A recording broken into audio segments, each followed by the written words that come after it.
So very good evening to all of you. I hope you all are doing great. आप सभी लोग पढ़ाई लिखाई पर ध्यान दे रहे होंगे. सो गाइज, आज मैं आपके लिए लेकर आया हूं एक question from the financial market जो कि टोटली बेस्ड है ईपीएस पर, अर्निंग पर शेयर पर.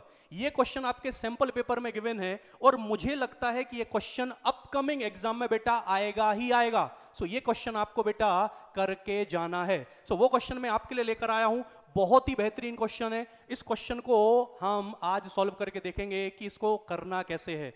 मैं बार बार बोल रहा हूं बेटा, अकॉर्डिंग टू माय ओपिनियन ये क्वेश्चन अपकमिंग एग्जाम में आपको देखने को मिलेगा ही मिलेगा. क्वेश्चन क्या है, सबसे पहले मैं वो आपको बता देता हूं. सर, क्वेश्चन में आपको शेयर कैपिटल गिवन है 70 लाख रुपीस की. फेस वैल्यू पर शेयर है बेटा 100 रुपीस की. कंपनी को एक्सपांड करने के लिए for the purpose of expansion 50 lakh rupees की जरूरत है. एक ऑप्शन अवेलेबल है कि कंपनी चाहे तो इस 50 लाख के लिए 7% डिवेंचर इशू कर सकती है. टैक्स रेट गिवन है 30%. और आफ्टर एक्सपांसन मतलब जब ये 50 लाख कंपनी यूज कर लेगी उसके बाद जो ईपीएस हो जाएगा वो दिया है ₹35. अब ये जो डिसीजन लिया गया है, क्वेश्चन में ये पूछा है कि ये मैनेजर के द्वारा जो डिसीजन लिया गया है वो जस्टिफाइड है या नहीं है. ये क्वेश्चन आया है. अब अगर मैं थोड़ा सा आपको पीछे ले चलता हूं तो ऐसा ही क्वेश्चन सीबीएसई पहले पूछा करती थी, लेकिन उसमें कुछ अलग कॉन्सेप्ट हुआ करता था जो ऑलरेडी आपने कभी ना कभी प्रैक्टिस कर रखी होगी. लेकिन इसमें बेटा कॉन्सेप्ट अलग है. इसमें हमें रिटर्न ऑन इन्वेस्टमेंट निकालना पड़ेगा और उसको कंपेयर करना पड़ेगा आपकी डेट की इंटरेस्ट रेट से जो कि गिवन है 7%. और उसी से हम डिसाइड कर पाएंगे कि ये डिसीजन जस्टिफाइबल है या नहीं है. सो चलें सर, चलते हैं और कैलकुलेट करते हैं रिटर्न ऑन इन्वेस्टमेंट. तो सर कैसे निकलेगा? अच्छा, डेटा हल्का सा याद रखना है.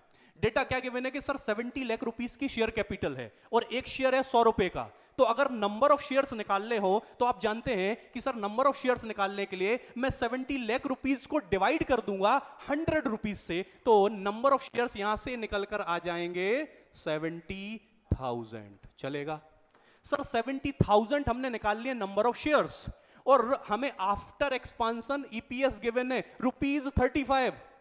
तो आइए सर इन दो डेटा को आप कैरी करके चलिए और अपन इसको करके देखते हैं कि होता क्या है. सर अगर मैं बोलूं sir how to calculate EPS, तो ईपीएस का फॉर्मूला होता था Raja profit after tax divide by number of shares. बोलो हां या ना? सर बिल्कुल यही होता था.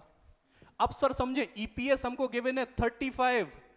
प्रॉफिट आफ्टर टैक्स कितना आएगा सर पता नहीं है, तो उसकी जगह लग देते हैं profit after tax divide by number of shares. अब भी पीछे निकाले थे 70,000 और जैसे ही हम इसको क्रॉस मल्टीप्लाई करेंगे आपको पीएटी प्रॉफिट आफ्टर टैक्स मिल जाएगा. सर 70,000 इंटू 35 वो आएगा sir 24,50,000. Sir 24,50,000 is your profit after tax. हमने इस कैलकुलेशन से निकाल लिया है. आगे बढ़ते हैं सर. सपोज बेटा अर्निंग बिफोर टैक्स अज्यूम करते हैं वो है सर एक्स. क्या बोला मैंने sir? Earning before tax is assumed to be X. अब हमें अगर अर्निंग बिफोर टैक्स हमने एक्स माना है और प्रॉफिट आफ्टर टैक्स गिवन है, तो क्या मैं ऐसा लिख सकता हूं? पीछे वापस मैं आपको एक डेटा दिखा देता हूं बेटा. टैक्स रेट कितना दिया है? 30%. अब इस टैक्स रेट को यूज करना है हमने. आइए साहब, क्या मैं ऐसा लिख सकता हूं profit after tax equals to earning before tax minus tax? Sir बिल्कुल लिख सकते हैं. अगर मैं अर्निंग बिफोर टैक्स में से टैक्स माइनस कर दूं तो मुझे क्या मिलेगा? Profit after tax. आगे बेटा स्लाइड बढ़ा रहा हूं मैं, आगे स्लाइड बढ़ा रहा हूं. प्रॉफिट आफ्टर टैक्स कितना है? 24,50,000 इक्वल्स टू अभी अर्निंग बिफोर टैक्स को क्या माना था? एक्स माइनस इसका ही क्या करना है सर? 30%. सो 0.30 लिख सकता हूं मैं 30% को ऑफ एक्स. बोलो बात समझ में आ रही? सो सर क्या आ जाएगा? 24,50,000 equals to 1x minus 0.30x. So we will get 0.30 70x. So what is the value of x? 24,50,000 divide by 0.70. I hope आपको ये बात समझ में आ रही होगी. इसका कैलकुलेशन करके बताएं जल्दी, कितना आ रहा? जल्दी क्विक क्विक इसका कैलकुलेशन करके बताएं कितना आ रहा. x की वैल्यू कितनी आ रही है? जल्दी से, कुछ आप भी मेहनत करें बेटा. 35 लाख. सो x is 35 lakh. 35 lakh. I hope अब सही है ना? यस. थोड़ी सी मेहनत आप साथ में करेंगे तो बेटा कनेक्ट कर पाएंगे और एक क्वेश्चन आपको समझ में आएगा. x की वैल्यू आ गई 35 और कॉमर्स वालों को सर x समझ में नहीं आता. x माना क्या था? x माना था Raja earning before tax. So your earning before tax is 35 lakh.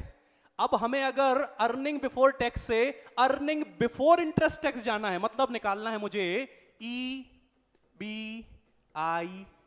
तो सर इसमें EBT तो है लेकिन I मिसिंग है. तो सर इस 35 लाख में क्या जोड़ दूं? इंटरेस्ट. तो अगर इसमें प्लस इंटरेस्ट करना है तो सर लोन का अमाउंट, मतलब अमाउंट रिक्वायर्ड कितना था एक्सपांशन के लिए? अरे सर भूल गए, वापस दिखा दो. लो दिखा देते हैं. कितना चाहिए था? 50 लाख. रेट ऑफ इंटरेस्ट क्या था डिवेंचर का? 7%. सो 50 लाख का 7% कितना आएगा? 3,50,000. 3,50,000. So sir earning before tax में मैंने इंटरेस्ट का अमाउंट जोड़ा 3,50,000. तो अब मेरे सामने आ गया है earning before interest and tax. कितना कितना? वापस जोड़ो. 35 प्लस 3 38,50,000. आई होप मेरी मैथ्स सही चल रही है. बोलो सही आ रहा क्या? सर कितना आया? 38,50,000. This is your EBIT. अब हमें निकालना है, लास्ट बिल्कुल पहुंच गए हैं, अब हमें निकालना है sir ROI, return on investment. आइए साहब, रिटर्न ऑन इन्वेस्टमेंट का क्या फॉर्मूला है? सर रिटर्न ऑन इन्वेस्टमेंट का फॉर्मूला है earning before interest and tax divide by total investment. Total investment into 100, क्योंकि परसेंटेज में आना है. सर क्या EBIT गिवन है? हाँ सर अब भी निकाला है. कितना? और वापस से बेटा कैलकुलेटर लेकर तैयार रहे कैलकुलेशन के लिए. टोटल इन्वेस्टमेंट कितना है? सर 70 लाख तो पहले से था शेयर कैपिटल, तो 70 लाख तो वो था सर. और सर 50 लाख अभी और भी तो इन्वेस्ट कर दिए ना, तो 50 लाख वो भी तो जोड़ो. लो सर जोड़ दिए, वो भी आ गए 50 लाख. तो बेटा 38,50,000 डिवाइड बाय 1,20 लाख. तो बेटा कितना निकल कर आ रहा है? कितना आया आंसर? कितना आया आंसर? जल्दी निकालो. सर क्या करना है? 38,50,000 डिवाइड बाय 1,20 लाख इंटू 100. 32 नहीं आना चाहिए. आई थिंक 30% के लगभग आ रहा होगा. मैम जल्दी से निकाल लें कितना आ रहा है.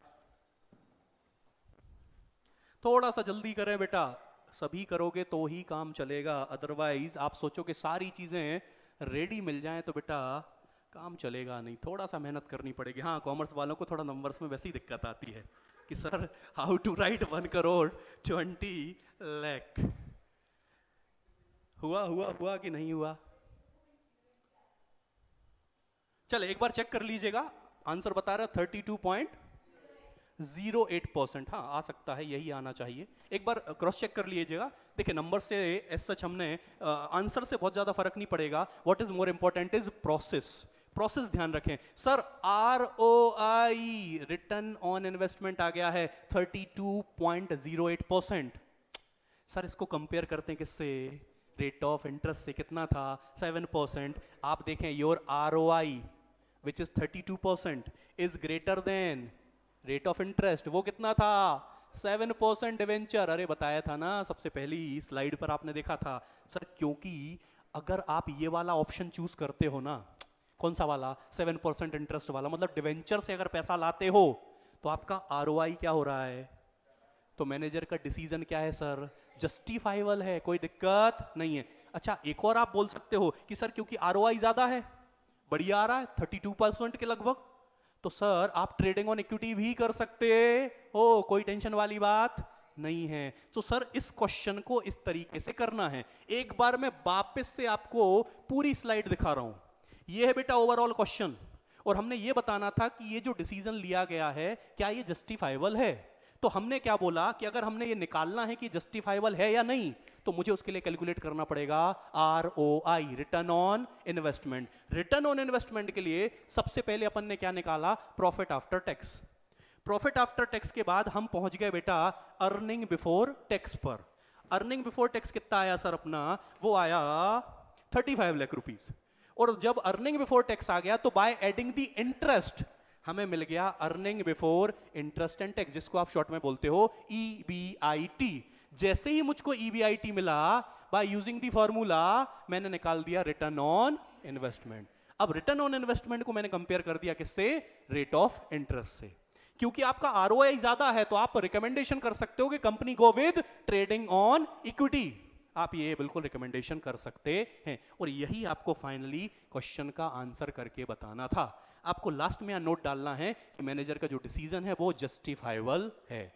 ये क्वेश्चन बेटा as per my opinion exam में आपको देखने मिलेगा ही मिलेगा, और अगर आप इसकी एक बार प्रैक्टिस करके नहीं जाते हो तो सॉरी टू से दैट आप कहीं ना कहीं बेटा उलझ जाओगे।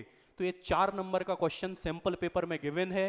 मेक श्योर कि आप इसको एक बार खुद से प्रैक्टिस जरूर कर लें ताकि आपके 4 नंबर बिल्कुल सेफ हो जाएं। Thank you so much. I hope आपको ये क्वेश्चन समझ में आया होगा। अगर कोई डाउट हो तो आप कमेंट बॉक्स में लिख सकते हैं, कोई टेंशन नहीं है। Thank you so much, bye bye, see you, take care.